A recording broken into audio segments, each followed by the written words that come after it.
Investing in low-cost index funds is a straightforward way to build wealth while keeping fees minimal. Index funds are investment funds designed to track the performance of a specific market index, like the S&P 500, and they typically include a broad mix of stocks or bonds that mirror the index. Since they are passively managed, they have lower expenses than actively managed funds, making them a cost-effective option.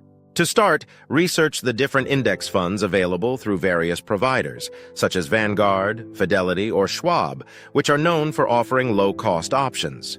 Look at each fund's expense ratio, the annual fee as a percentage of your investment, as lower ratios mean more of your money stays invested. Make sure the fund aligns with your financial goals, risk tolerance, and investment timeline. You can purchase index funds through a brokerage account, a retirement account like an IRA, or through your employer's 401k plan if it's available.